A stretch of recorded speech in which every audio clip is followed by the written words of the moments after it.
नमस्ते विद्यार्थी मित्रों हो। आज हम कक्षा छठवीं में विषय हिंदी, इस विषय में पाठ क्रमांक 4 डॉक्टर होमी जहांगीर बाबा, इस पाठ को हम आज के वीडियो में समझेंगे। ये पाठ किसी एक लेखक ने लिखा हुआ नहीं है, ये संकलित है। कुछ जानकारी डाटा कलेक्ट कर कर यहाँ पे दिया गया है। अब होमी जहांगीर बाबा ये भारत के एक महान वैज्ञानिक है, उसके बारे में यहाँ पर वर्णन किया गया है। प्रस्तुत जीवनी में भारत को अणुशक्ति संपन्न राष्ट्र बनाने में अपना बहुमूल्य योगदान प्रदान करने वाले राष्ट्र के महान सपूत वैज्ञानिक डॉक्टर होमी जहांगीर बाबा के जीवन का लेखा जोखा यहाँ पर दिया गया है, जिनकी बदौलत हमारे राष्ट्र को आज विश्व अणुशक्ति संपन्न गिने चुने राष्ट्रों में एक सम्मानीय स्थान प्राप्त हुआ। किसी कारण से? डॉक्टर होमी जहांगीर बाबा के कारण से दुनिया के महान राष्ट्रों में उनकी पंक्ति में हमें बैठने का अवसर मिला।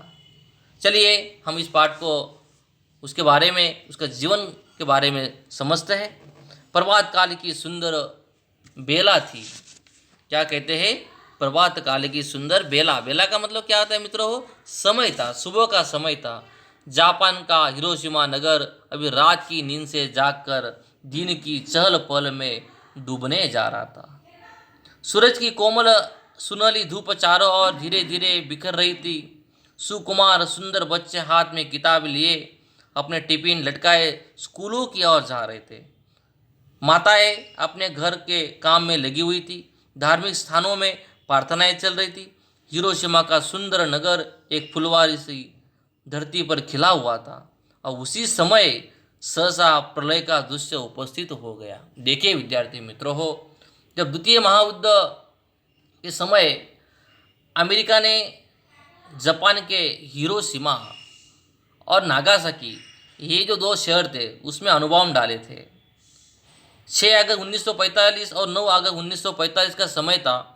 उसी समय जापान के इन दो शहरों पर अमेरिका ने अणुबॉम्ब डाले। और समय कब का था? सुबह का।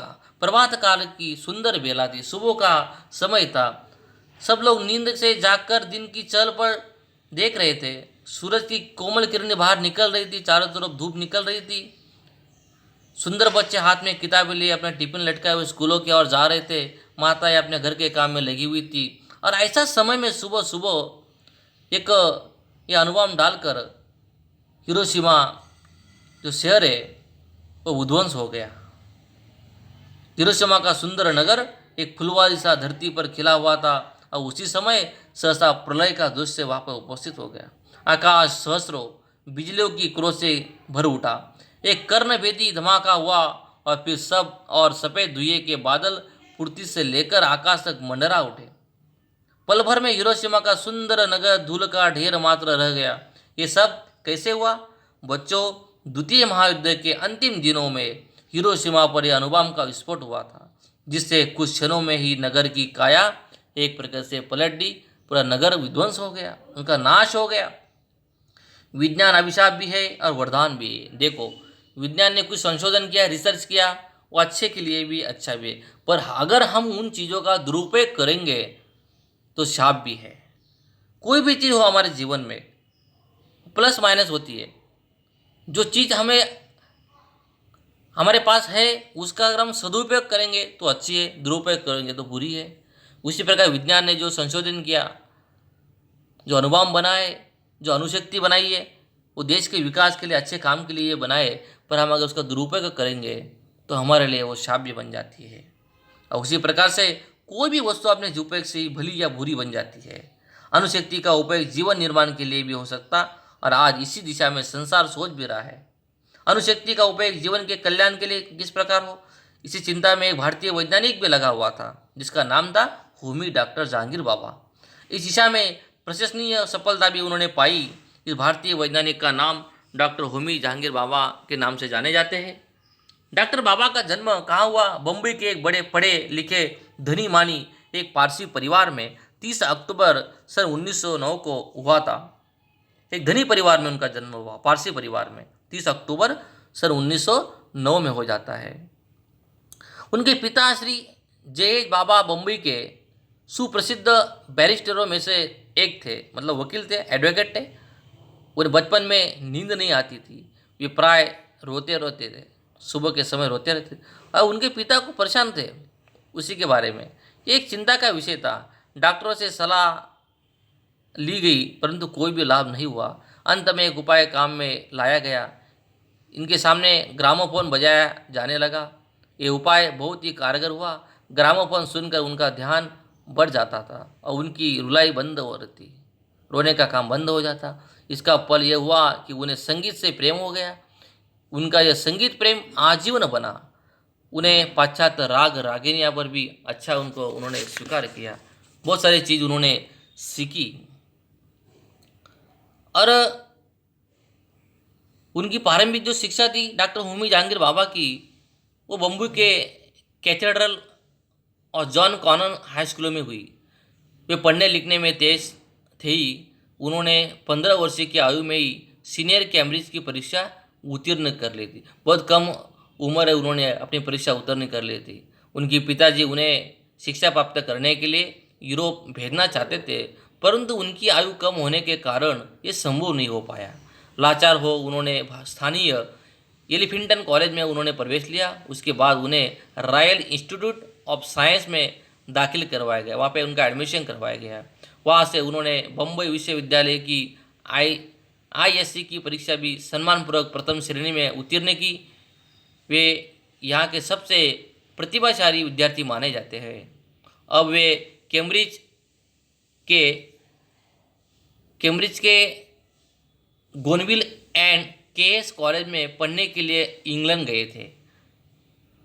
वहाँ उन्होंने इंजीनियरिंग की परीक्षाएं उत्तीर्ण कर उन्होंने अपनी असाधारण प्रतिभा का परिचय वहाँ पे दिया। इस परीक्षा में परीक्षार्थी को 6 विषय में से केवल 3 विषयों की परीक्षा देनी होती थी परंतु उन्होंने सभी विषयों की परीक्षा दी और सबसे उच्च अंक उन्होंने प्राप्त किए। देखो होमी जहांगीर बाबा कितने तीक्ष्ण बुद्धि के थे।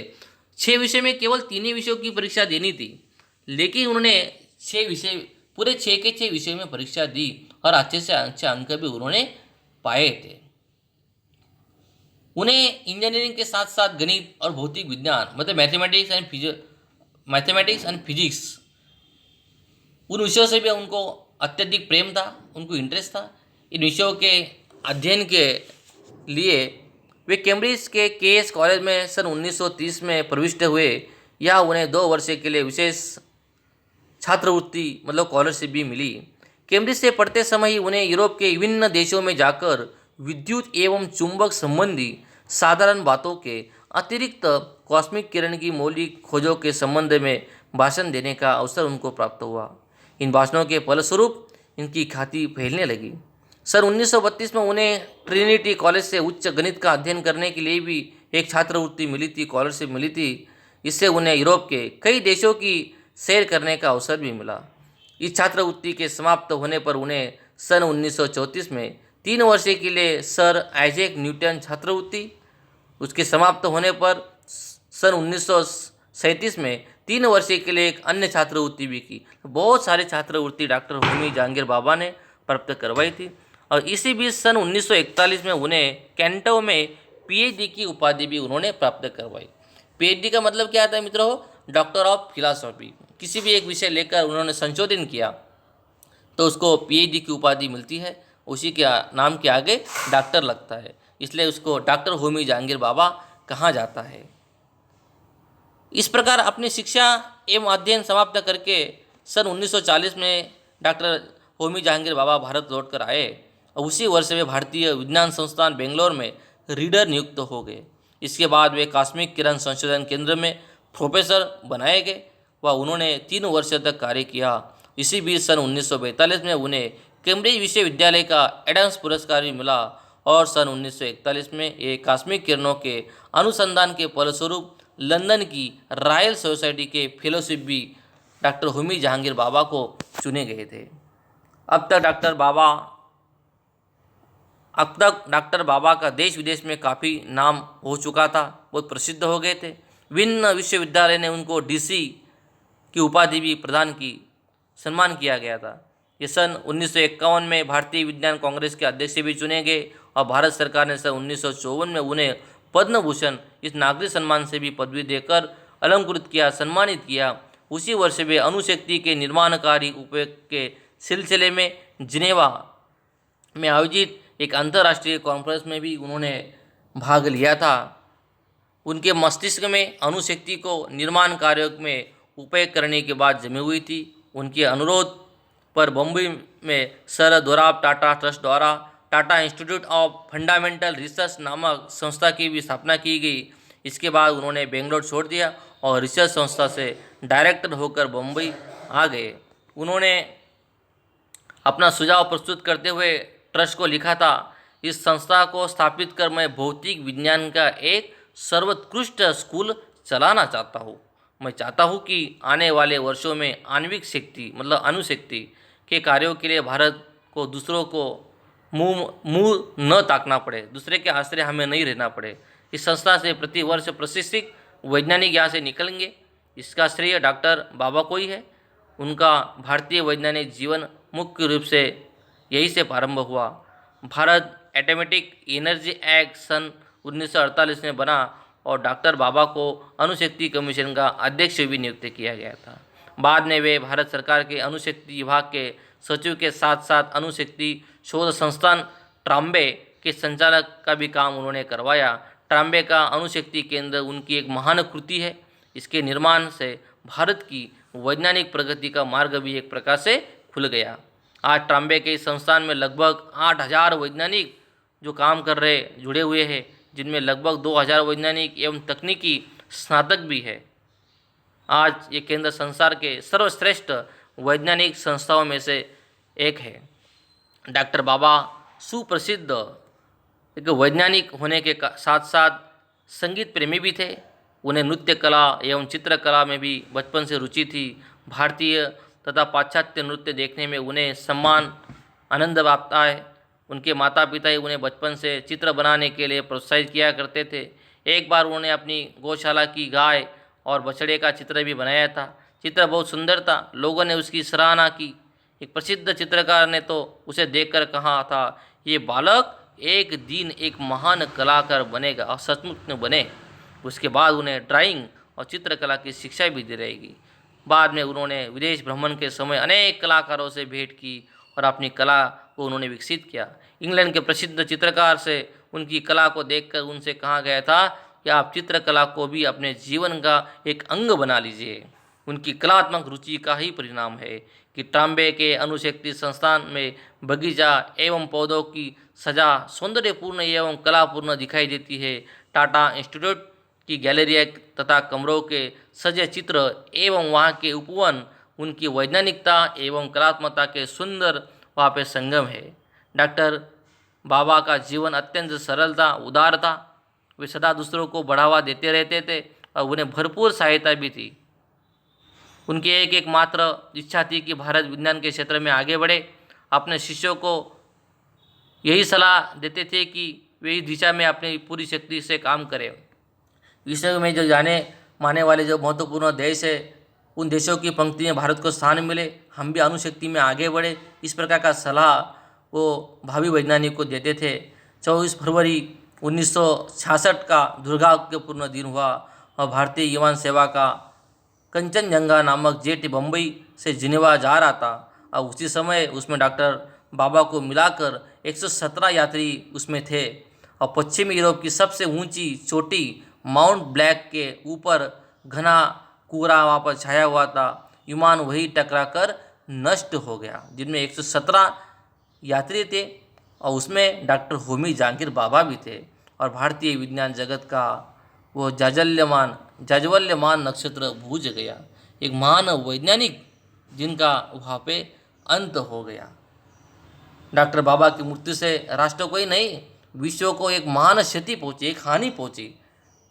ये केवल भारत के लिए उनका योगदान नहीं है, उनका संशोधन पूरी दुनिया के लिए था। उनके जाने से केवल भारत को नुकसान नहीं हुआ, पूरे एक राष्ट्र को नुकसान हुआ था, पूरे दुनिया को नुकसान हुआ। अब वे अब नहीं है, परंतु उन्होंने विज्ञान जगत को जो अमूल्य भेंट दी, ये भावी वैज्ञानिक के मार्गदर्शन के रूप में अमर रहेगी। उनका कार्य हमारे भाई वैज्ञानिक को लिए काम में आएगा। दुनिया के महान देशों में स्थान दिलाने वाले डॉक्टर होमी जहांगीर बाबा, उनका योगदान बहुत ही महत्वपूर्ण था। हमें भी उनका आदर्श लेकर जीवन में आगे बढ़कर एक महान व्यक्ति बनना चाहिए। देश के लिए कोई अच्छा कार्य करे, ऐसा हमें मन में एक भाव रखना चाहिए। विद्यार्थी मित्रों हो, बहुत ही सुंदर पाठ यहाँ पे आपको होमी डॉक्टर जहांगीर बाबा का जीवन परिचय यहाँ पे इस पाठ में दिया हुआ है। आपको वीडियो देखकर, फोटोकॉपी देखकर इस पाठ को अच्छे से अच्छे समझाने का प्रयास करवाना है। आपको होमवर्क में शब्दार्थ, टिप्पणी और मुहावरे यहाँ पे दिए हुए हैं, वो आपकी हिंदी के कॉपी में लिखकर आपको याद भी करवाना है। आज के वीडियो में विद्यार्थी मित्रों हो, इतना ही जानते हैं हम। धन्यवाद।